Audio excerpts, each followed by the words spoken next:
Hi guys! Pupunta kami sa Monte Maria, dito lang sa Batangas. Since walang pasok ngayon and it's long weekend, kaya tara, samahan nyo kami. Ang Monte Maria Pilgrimage and Conference Center ay kilalang isang tourist spot dito sa Batangas City. Pamula Batangas City proper, to Monte Maria, mga 39 minutes via Batangas, Tabangao, Lubu Road. And it's 20 kilometers yung distance niya. Pero from Manila to Monte Maria, nasa 3 hanggang 4 na oras yung biyahe. Depende sa traffic. Ito na yun guys. Ito yung entrance papunta sa loob ng pilgrimage. Kilala ang Monte Maria na lugar ng ina ng buong Asya, Tower of Peace. Ito din ang pinakamataas na statue ng Virgin Mary sa buong mundo. Ang mga tao sa Pilipinas ay kilala sa buong mundo na isang relihiyosong bansa.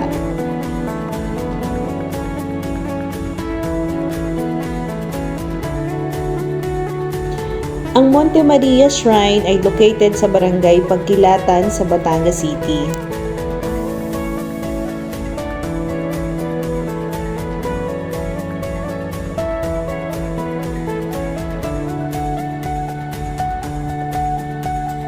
It is also the tallest statue of the Blessed, pang-siyam, world's tallest statue.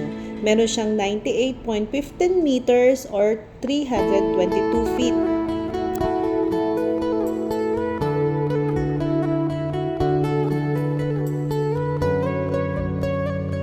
Tumatanggap din sila dito ng wedding. Tapos every first Friday ng buwan, meron ditong misa tuwing alas 4 ng hapon.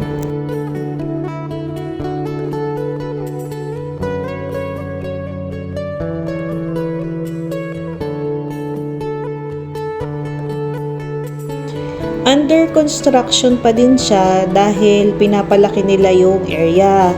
Dahil meron din ditong condotels at mga villas.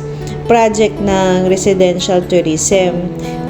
May accommodation para sa mga tourist pilgrims and mga devotees. Kapag inakyat yung taas niya mula sa baba papunta doon sa may corona, meron siyang 420 steps kapag gagamit ka ng hagdan.